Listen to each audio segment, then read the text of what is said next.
Lexington, Kentucky, and a pastor's kid, and appreciate so much the work that's done in and through the church. Dedicated my life to it, and last 13 years we've been working at intentional churches to help churches understand and align to the Great Commission. If you came last year, we did a little bit of an explanation of what that was about. Since then, lots has changed. We've written a new little book, this book on radical alignment, which was given to folks here. I'll tell you a little bit about that. We're going to kind of explain. We kind of had to go back in time after working with about 1,000 churches, having learned from that community about what it means to align and be committed to the Great Commission.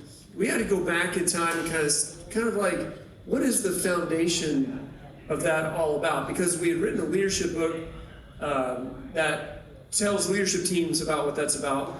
But then the churches are telling us that aligning to the Great Commission as a church over the long haul is, there's a bigger picture to that. And then there's also a more personal side to that. And so that's kind of what this book that you've got, hopefully you'll be able to give it a look, lays the foundation of for your team or for you as an individual. And that's what you're going to realize. It does get really personal, and I'm going to try to lay out a little bit about that. Before we do it, every single workshop, I like to, because things are changing so rapidly right now, I like to take a little poll, right? Here's the poll. Are you familiar with this thing called artificial intelligence? Okay. So I want to know, it's really simple. I'd love to know more, we just don't have time. Do you use artificial intelligence of some kind in your work, ministry, life? Like my wife just recently planned a vacation we've got coming up. She was getting stuck on like what to do, how to go, where to stay. We got family going with us. And she uses ChatGPT. ChatGPT helps get it all lined out, and it was awesome. I mean, but then they got in an argument, and he's like, "You're crazy," and she's like, "You're crazy," and so then having an argument with ChatGPT as if they're a human over like things. That's not true. I know that's not true. You know, about where we were going. So anyway, well, you're not true. So do you use artificial intelligence?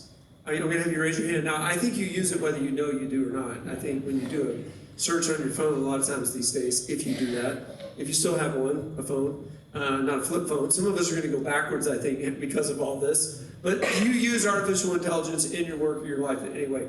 ChatGPT, Claude, that's over half of us, right?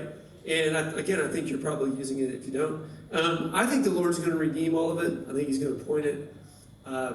Help spread the gospel. It's disconcerting if you just stay in tune with what's going on, the things it can do.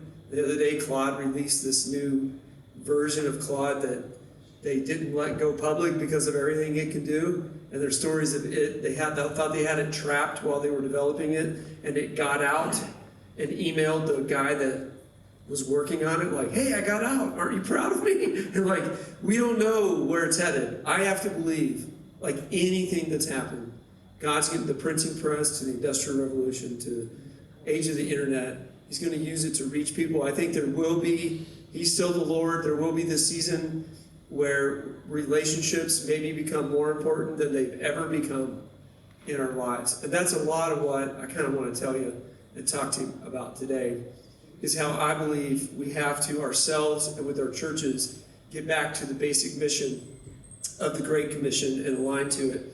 And so I'm going to lay those ideas out for you and give you a little bit of homework for your team, and then maybe also a step you could take. Again, I got to fly through. We got 45 minutes or so, and so we're going to go through pretty quickly what's in the outline. You can keep up because what's on the slides is going to be in the outline. The first diagram says this. It's on. I don't have page numbers. Sorry about that. I'll tell you with the image where we're at.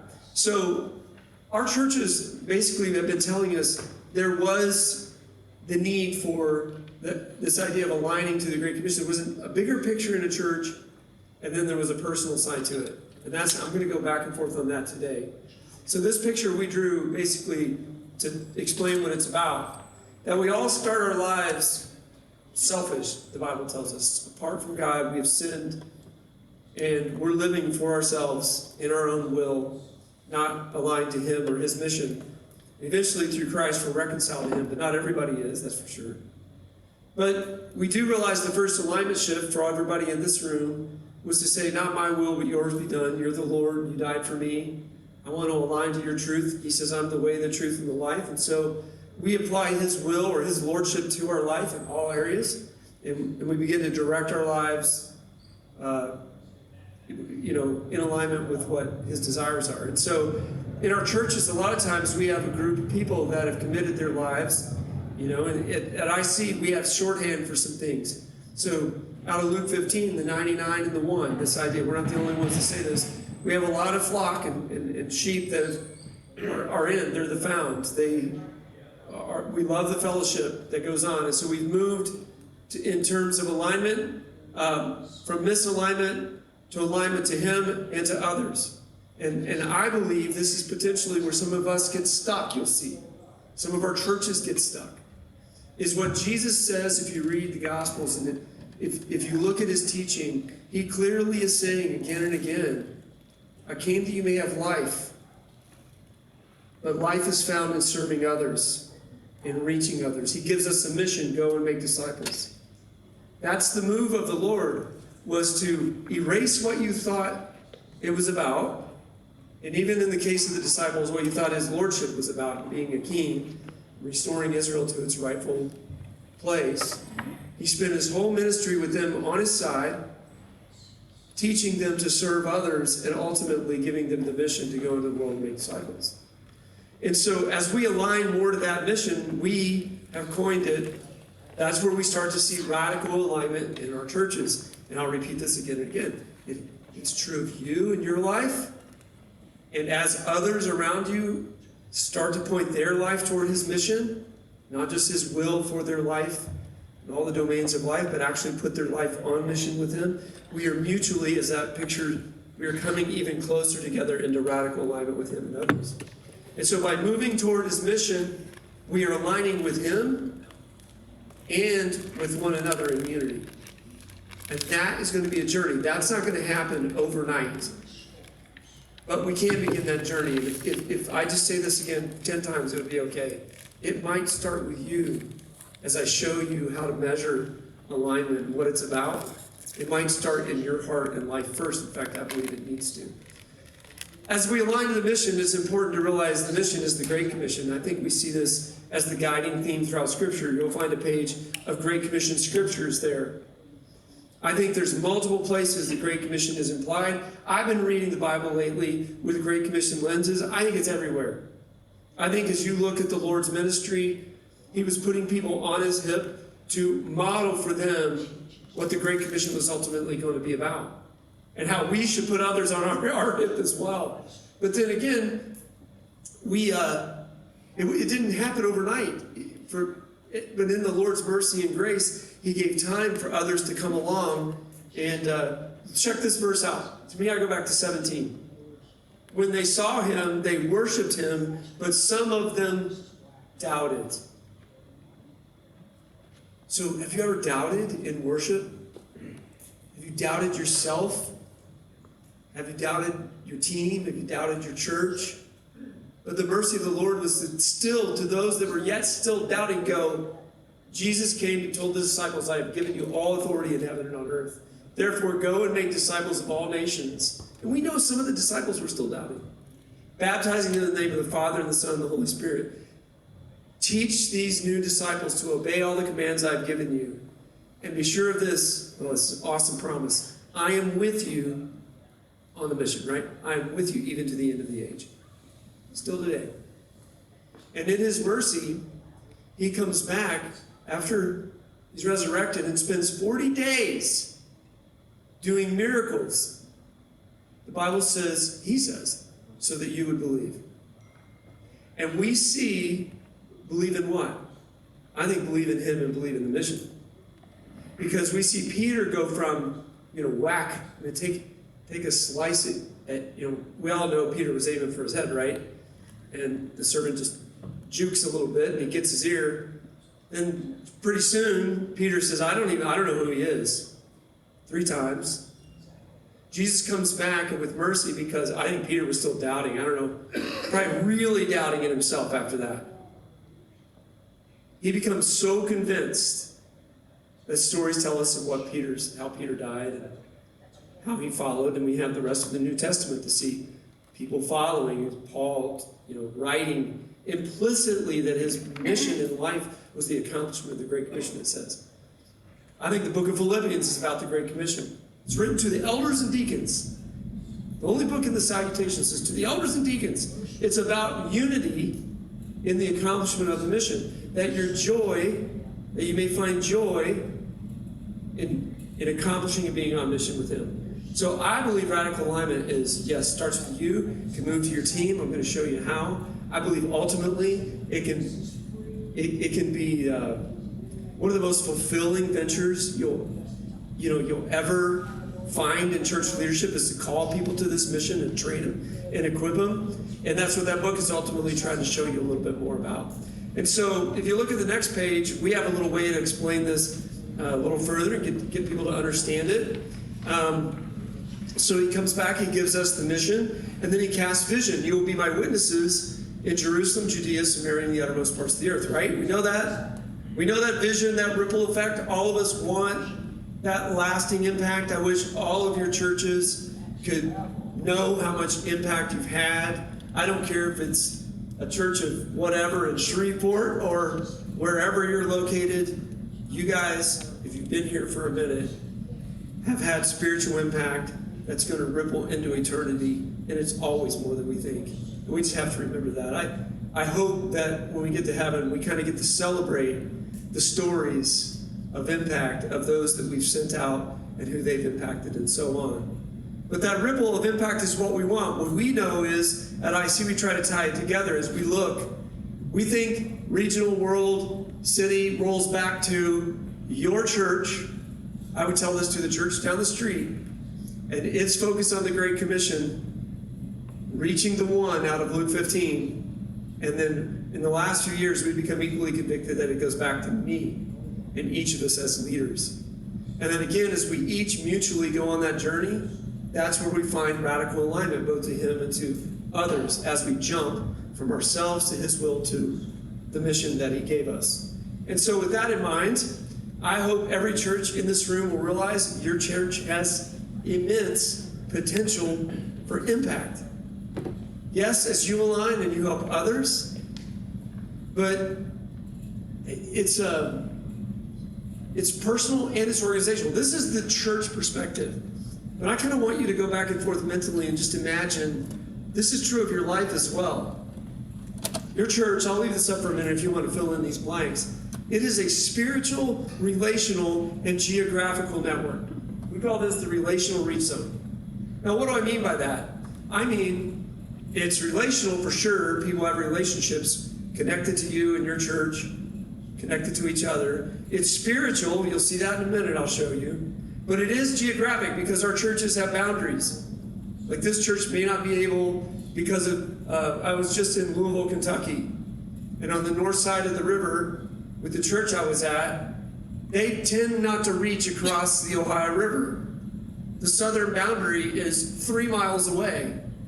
So if I was trying to reach people, if I was trying to mobilize my people to reach their one, I got to realize there are boundaries because it's spiritual, relational, and geographic. So we can want to death to reach people outside of that 20-minute drive in some cases, 3-minute in the case I just gave you. If you live in Harlem, it's a train ride or a bike ride. You have a relational reach zone. So a set of relationships. And from the Lord's perspective, you can write maybe your church right in the middle. It really is people connected to you and your church who are a part of the 99, the found, and those 99 are connected to ones. And this is true in every single church. All it is a carrier of the gospel and the good news to a community. And it's why Paul got on boats, because he had to go to Ephesus to make sure they got it. He had to go to Corinth to make sure they got it, and so on and so forth, right? It's why he knew if he could get to Rome, he might be able to have ripple effect around the world. Right? So it's still geographic, spiritual, That's the spiritual picture, and relational. And your life has the same truth to it. And so in a little bit, I'm going to give you homework to kind of look at your relational reach zone, because if you don't get anything out of this, I would love you to think about yourself and your relationships when it comes to the Great Commission and the reaching of the one and the mobilizing then of your people to do the same. Now, there is a little bit of math to this. This is an interesting piece to the potential in your church. That if your church, at the bottom, I'll leave it up so you can write it in, averages 150, you could write your number. If you have 50 people on a weekend or you have 500, just write the number in. Studies tell us that your church is much bigger than 500. People ask me, by the way, how should I count? Here's my advice: count everybody once. That would be great. Just count all the adults and all the kids. If you count twice, just count twice every time. I just need a number we can start to hunt for action and listen to the Lord about. Is our flock growing? How big is it really? That's all this is trying to do, is just give you a framework to understand the possible impact that you have in your church. 50, 100, 500. Studies tell us those people don't come every week. Does anybody know what the average, we're down to times a month? I heard 1.42. Somebody told me last week it was still it was going back up to 1.6 because church attendance is on the rise. Yeah. It's like going back up. So I had an engineer in my meeting last week, and if church attendance is everybody's there, those are your regulars, by the way, that are there 1.6 on average times a month. Then there's a multiplier, and so I had a mechanical engineer in my meeting last week. I was like, here's the formula that you would use to find out what the multiplier is. And I'm trusting him. He said the multiplier is actually 2.5 of that worship number who is probably in your flock at your church. So if you're a church of 100, you're really ministering with and to 200 people. If you're a church of 150, not 200, 250 people. If you're a church of 150, that'd be 375. That's what that picture's saying. Now here's the astounding part of that. I know there are ones connected to those people. They may not know it, see it. They may not have been equipped to do anything about it yet. But I just put the number 10, gospel opportunities, or ones, you could write the word ones, in the lives of those people, meaning there are 3,750 ones or gospel opportunities for the gospel to impact those lives and those families in a church of 150. This is why I don't let any church think, we're only 50 people. We're only 75. If I could get us all pointed to the mission, me and then them as with me, we could impact. Talk about ripples if you just think about that picture earlier, ripple effect. One church of 100 people impacting a county, a community. Church of, who knows? It could be thousands too. I would say the same thing. This is also why I say Life Church in Tulsa, right? It's over there, or Oklahoma City. Let y'all know what I'm talking about. It's a ginormous mega church, right? Has 100,000 people on the weekend at all of their campuses. It's only 100,000 people. We got millions to reach. You know what I'm saying? Like, every church has got to learn to think this way in its relational reach zone, aligned to the mission, starting with you and your ones. So your homework is going to be to think about yourself. I'm going to give you that in a little bit, because I think that's where it has to start. But before I do that, I've got to give you the model that we created to understand what radical alignment is about. Now, this is where you are going to take those stickers that are on your table in a minute, and you're going to apply those to this picture as you think about your life and your church. So we created this kind of little model that helps us maybe study it, because in the studying of where we are is God pulling us to what we should do next and where we can be. And that's one of the philosophies that I see, is we look at where we're at to begin, and we listen to the Spirit's words as He leads us to the action we should take. And so this is ultimately practical. So before I go to that, let me just explain first. You were given 4 resources, that's what that picture says, to lead your life and to lead your church. We call these the commodities of life and leadership at IC. You were given time, you were given money, you were given brain power, screen time, your attention, and you were given talent and effort to put into things, uniquely to you, uniquely sometimes to your church. Organizationally, you have time, you have money, you have skills in your church, and you have attention to give in your church leadership, in your church life. So, does that make sense? That's what's in your hand. I could look at your calendar. You could look at your calendar. You could look at your budget. You could look at your screen time. My phone told me last week my screen time was up. I was like, I'm so mad at it. Like, you got to be lying. I don't feel like I was, but there's truth. Like, I could literally look, you could literally look at how did I spend 2 hours a day on my screen, on my phone? It will tell you down to the time what you were looking at. We can audit these things and know where we're at. In this little book, we help you have a discussion as a team about the commitment of your time, your energy, your money, your attention as a person, as an organization. So then we go to the Bible and we learn that there's a transformational model when it comes to alignment to the mission. That in Mark it says, love the Lord your God with all your heart, soul, mind, and strength. And so we turn that into a little model to say, are our passions and motivations where they need to be? In many, we've been doing this study when it comes to the top, the Great Commission and being one, aware, and activated. That's a nickname we created for a Great Commission aligned church or life, one, aware, and activated. So, do I care? We did this analysis of these churches, right? We've been working with.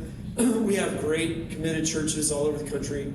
Some of them came together and let us do some assessment on this idea of being aligned to the Great Commission and being a one, aware, and activated church. You know what was surprising to me, that we found was the number one factor that was creating misalignment.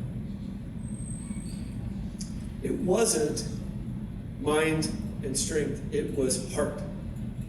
People knew they should reach people, and they weren't afraid even to maybe ask a question about their faith. They felt even equipped in a lot of cases. They didn't want to do it.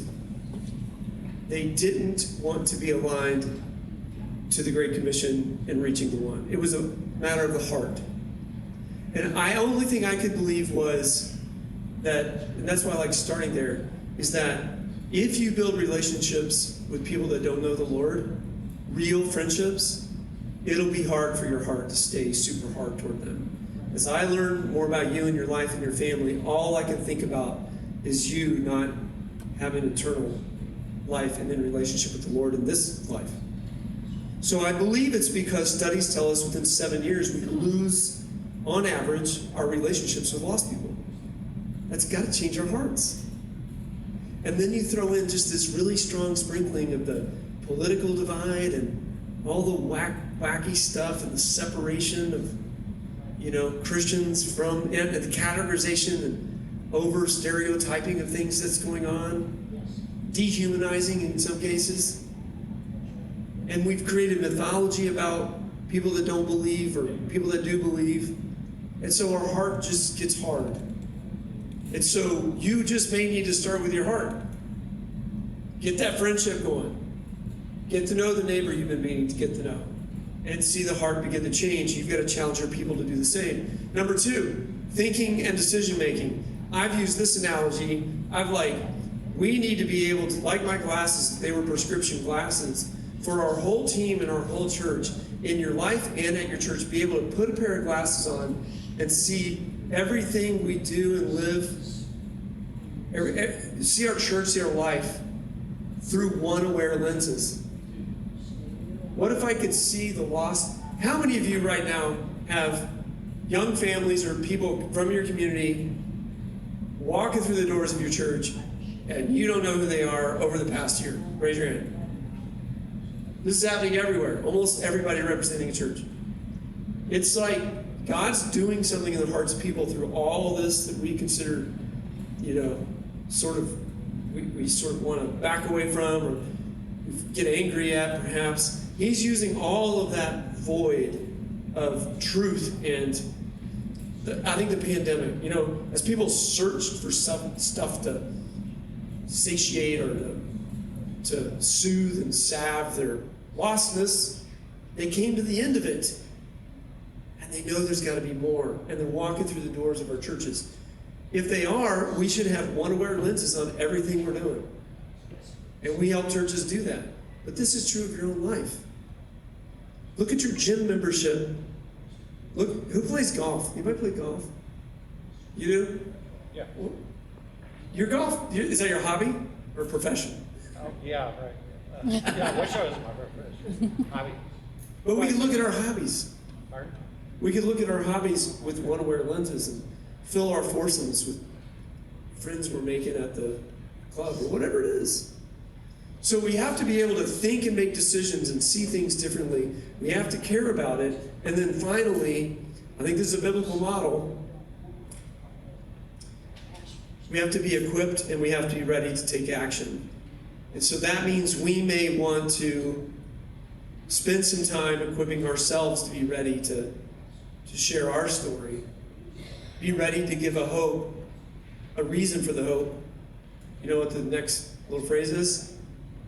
When asked. So you're in a relationship with people, you're seeing your life differently, you're making decisions differently, you're asking people in your church to do the same. You may have to equip people to be ready yourself to give a reason for the hope when asked. Now we think we could, but sometimes I've been working literally on 50, if you heard of 15-second testimonies and like trying to get the work and try to constantly stay aware where God's working in my life and has worked, so that I can be ready when I have that conversation with someone.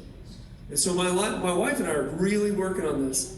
How do we see our gym membership, and how do we see, which we have a lot of friends that don't know the Lord from that circle, and how do we just teach our kids to think this way? They're going to college right now. And I'm watching my kids. I'm watching them retreat. You know? It's like a tough environment. One goes to an outright, he's about to graduate, secular type state school. And my daughter goes to a faith-based school. It's a little bigger, but yet even she, I can watch, is like, because not everybody there's a believer, like, it's kind of retreating. You know, just a little bit.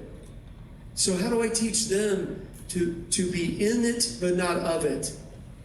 To be prepared, to think and see every minute of every day, and equip yourself and surround yourself with people to support you to that end. That's radical alignment. We can do this together, but it doesn't change the mission internal. The mission is still to go, right? And serve and ultimately to share our life and the story and the good news. So you can look at your church, and this is where you're going to grade it.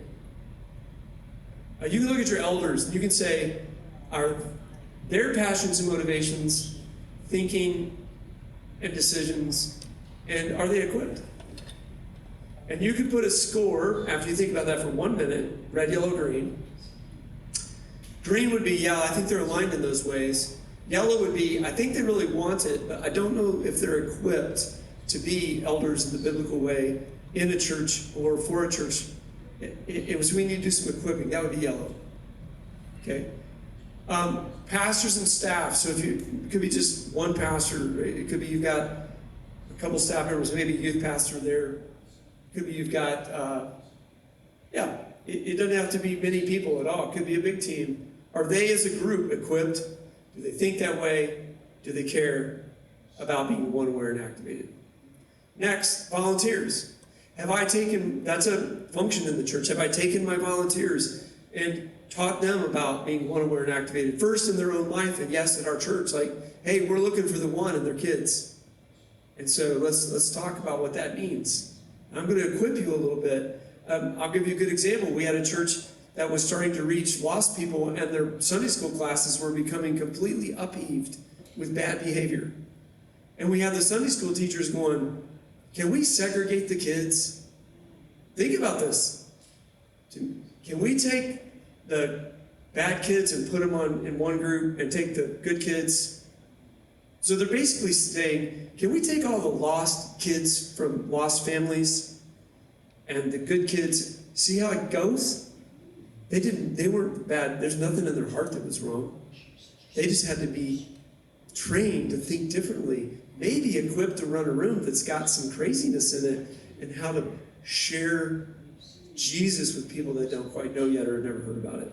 So there's real equipping we can do with our volunteers. That church did it, right?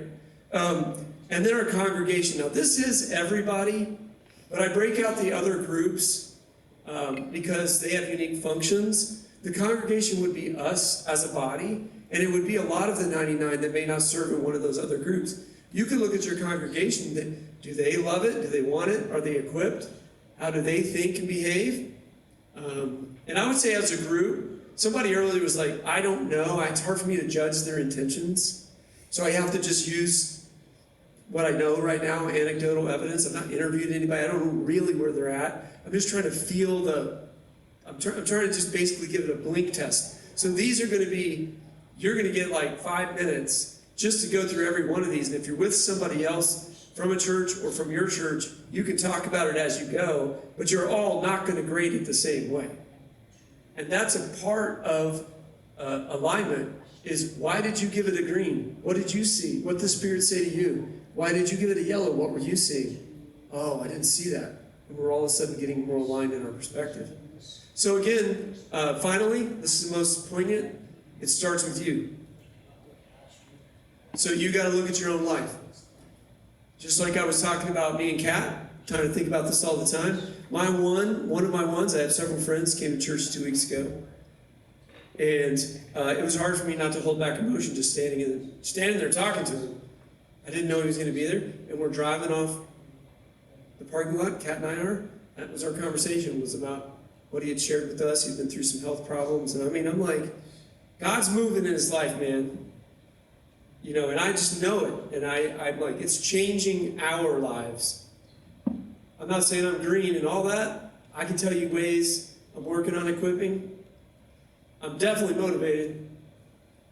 But I don't know that I make all my decisions when we're inactivated yet. So you got to do yourself, congregation, volunteers, pastor, staff, and elders. And it's a blink test.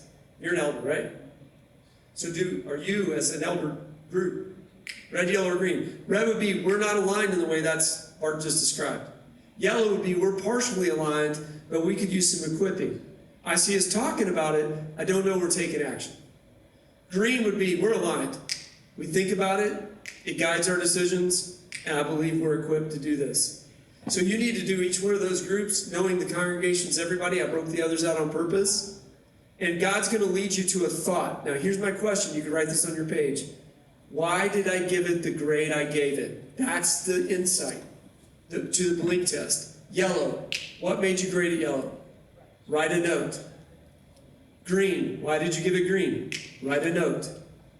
And that's the conversation in the car ride home, because we don't have time to really hash it out today. Maybe with you and the Lord, if it's you. Maybe it's something in your quiet time.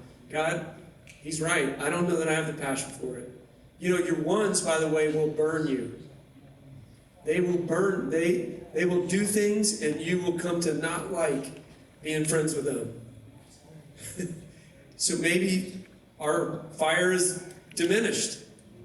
So what is it? You and those groups, blink test. Why did I give it the grade I did? Feel free to talk. I'm going to give you 5 minutes total. And if you've got a question about this and what you're doing, I'm going to be walking around, okay? Go. 5 minutes.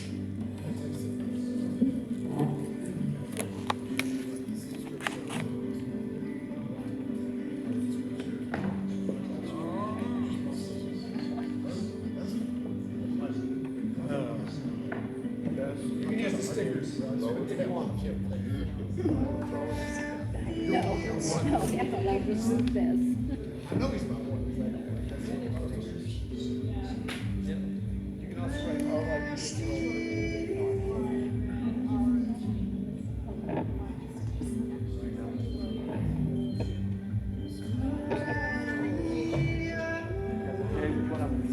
I saw a couple nods. Any confusion though? Oh, they'll have the to. camera, so y'all. Well, you can use which church is this one? I'm the church, yes. Okay, so you may not know about some of them. We're just trying to say our hearts, minds, and strength pointed to reaching my heart. Those are elders. You may not know elders. You can't give it a grade, but you might know the rest of your volunteers. I got you, yes. Okay, thank you. Well,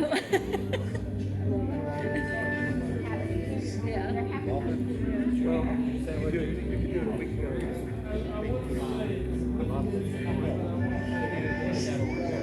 Yeah, I saw that.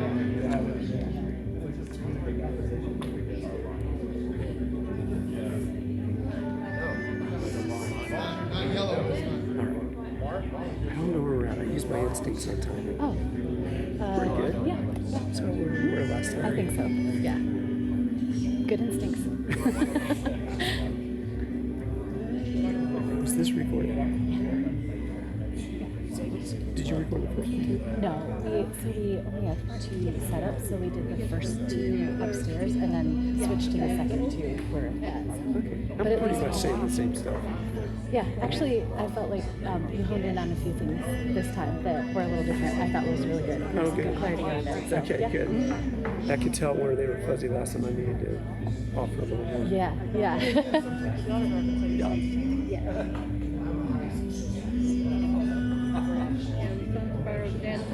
Small difference too. Yeah, probably. Later? Yeah. We don't have to worry about that. No, yeah, we should be able to do that. Also, if you don't mind sharing your slide deck, we could probably, for those who are watching this, they won't see the screens, so it'd be really handy for Oh, that. yeah, I'll share it. If that's okay with you. Yeah. Yeah, I'll okay. share it.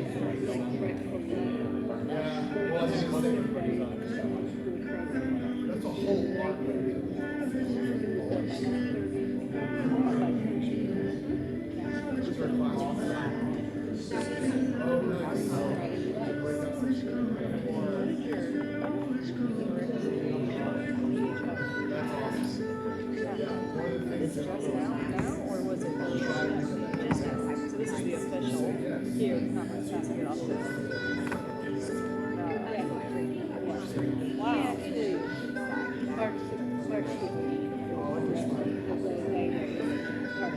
That was very great. That's why we're church planting. Church planting.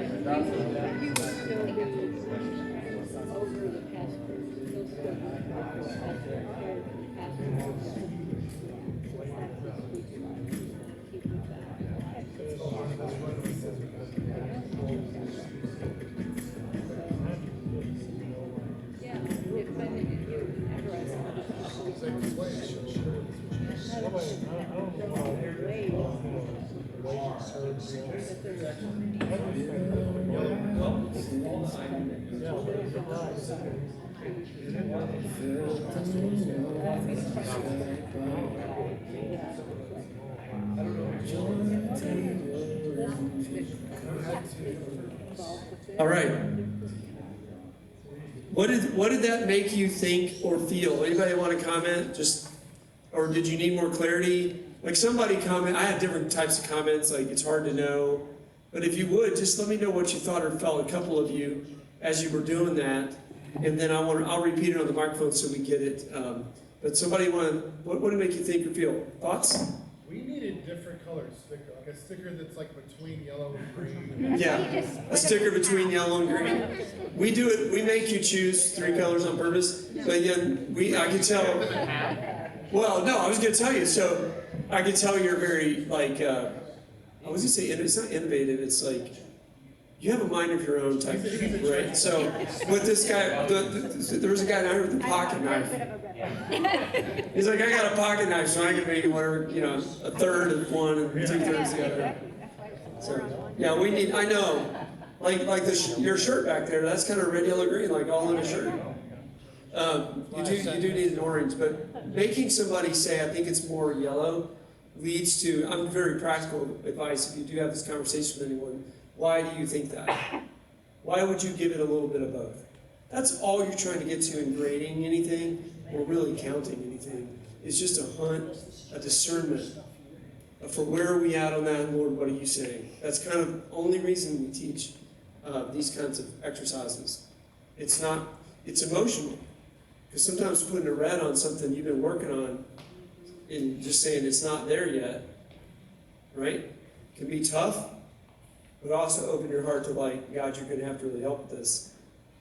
We've done all we can do. So anyway, somebody else, yeah, sir, yeah. We were just talking about pastors 65-year-old pastor and 65 and 70-year-old staff. And so I think they're both green and full. Yeah, green would be full. Yeah, pastors and staff both full. They're coming from different angles. Oh, so that's what makes some tension in it. It's hard to mix them together. One can't understand why the other one's doing what. Yeah. Somebody's showing up at that meeting, somebody's not. You know, it's more important to do something different. So, staff members, different age, want the same thing, but are finding conflict a little bit in how to work together to it, right? But you can see where the mission, if you're both pointed toward the mission, will help you work through those things and not get frustrated. Take a minute. How? Because that's what we really both want, right? That's ultimately what we, as generations, want. I'll talk about that in 1 second. Somebody else? Another comment or two? Anyone willing to share a thought? Anybody at this table? Well, one thing I was thinking about, when you look at your congregation, you want some of all of them. Yeah, your congregation, all of it. Because if it's all green, you're probably not growing, and you're probably not bringing new people in. And everybody's at a different level of being in church, so you probably have a congregation all three colors. Yeah, you said you want a little bit of a mix in the congregation because we're all at a little different point, right, in our journeys. Yeah. So the congregation is kind of a generalization. I think we do need to keep our thumb on where our congregation and when needs to be challenged to make this how they live. So a pastor earlier said, I need to remind myself that, or to remind myself to remind them that what you're learning here is actually for those, for the others. So just going through seasons where we're just looking at, are they mobilized and equipped? Do they think it, know it? And at what level? And if that dims a little bit on average, then we might need to do some teaching and equipping on how to reach people or be ready, right? Yeah, it's very general to get us started. And this little book was written with 6 simple chapters to take you into what alignment to the Great Commission means, with questions at the end for yourself or for your team. That's all. And that's the place I think we've learned that we should start. And hopefully I've given you some background on that. So homework for you would be, I think my slides are out of order on this. This is for you personally, and for, let me go back. Oh, I think this one's next, right? So one thing you could do as a team is on your car ride home, what would it mean, what would it look like for us to be an aligned church? That's just, there's no wrong answer.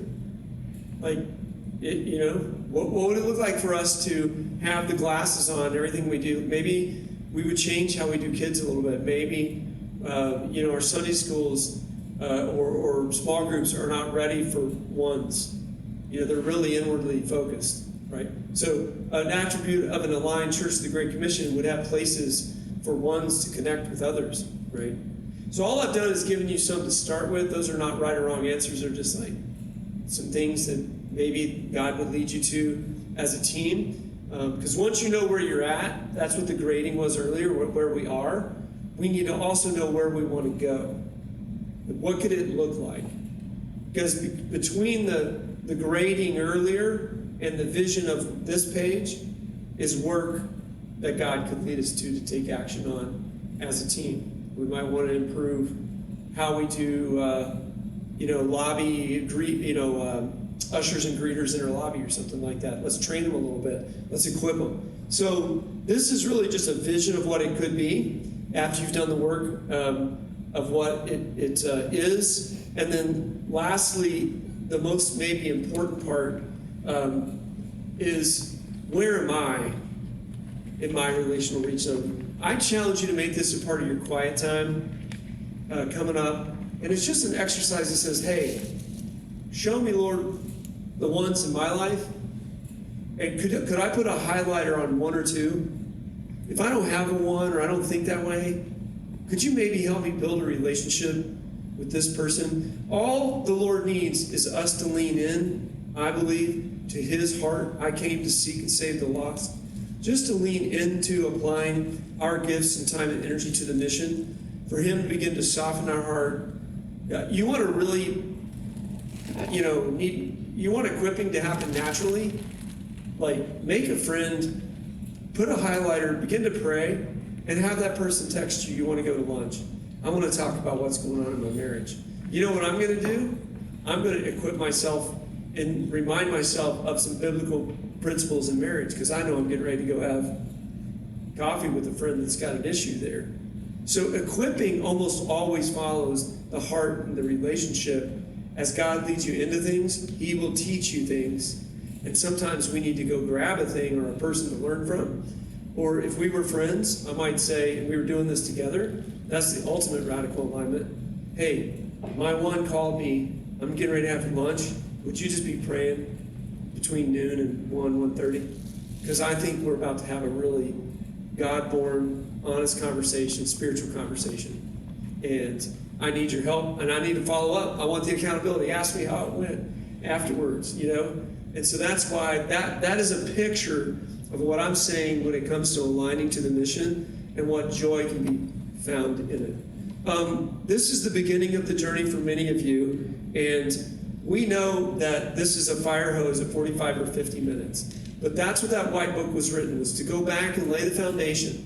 And so we've developed a workshop for a team. You can bring yourself, elders can come, if you got a pastor from those guys. We're doing it periodically throughout the year. The next one, I was told, begins May 21, but I think that may be a wrong date, so you need to go to that QR code and look. We are doing these both a live version where you can bring a team for a day, like a half a day live around the country if you're within range of one of those. We're doing more and more of those. We also have one that we built that is just online that your team can go and participate. Somebody asked me earlier can I watch the sessions later? And yes, you don't have to be at them, but they're meant to be interactive with coaches and people from our team that will help you understand what these things are about. And I really do believe this is where the journey begins, both personally and for our teams. And we're just trying to help get you along in that journey. So this is on the front of your document. You can check that out. You can ask me. People asked about getting a copy of this. I have a piece of paper. If you want a copy or a PDF of that outline, you can come and just leave your email here and I'll send it to you. And then you can use that with your team. Take the stickers home if you want to. Before I end, I'm going to pray for you. Any final questions about anything or thoughts? I know it's been a lot. Any questions? Thank you. Lots of engagement. I appreciate you guys being willing to lean into what it means to, we nicknamed it Radical Alignment. It really is just follow Jesus all the way into the mission and dedicating all of our lives and challenging our people to think that way too. And I know it's going to be joy-filled as we move, even beginning to move to that. You're probably already experiencing rich fellowship among the people you know that love the Lord. Let's go on mission with Him and amplify that even more, okay? I'm going to pray for you, and then I'll be here if you have any questions you have, or I'll give you that outline if you just give me this, okay? All right, let's pray. Father in heaven, I thank you so much for this event and these folks, these leaders, their teams, their churches. I just know what a challenge it is to lead in any day, especially now, but I know you're still the Lord. You have this in control. You're going to use all things together for good. And I just pray they're encouraged and that your Holy Spirit rests on them and in them, encouraging, maybe stirring up, maybe leading them to, here's why I voted that we're not where we need to be on this conversation. And that leads them to some action. I know all we're trying to do on any given day, Lord, is just figure out what is it you would have us do and do next. Because it can all feel so overwhelming. So what's the thing you would have me do in the next season? And just put all the rest of the worries to the side. And just watch you move as I join you in clarity and focus, trying to discern your will. I know your ultimate will, and we do. We can't wait to stand in heaven together, celebrate, like I talked about. But here on earth, Lord, we see through a glass dimly, and we need your guidance. And I know you will guide us. And thank you most of all for Jesus, who gives all of this meaning and purpose. And it's in His name I pray. Amen. Thanks, everybody.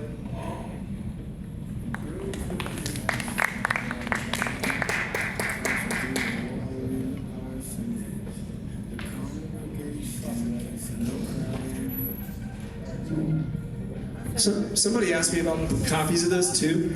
You, on the Intentional Churches website, you can order these if you wanted. Like somebody was going to do a study and wanted a half a dozen of these. My email's there too. I'll always help you get access to whatever you need. Don't be shy about emailing me, but you can get these at the website. Because I sold it in May.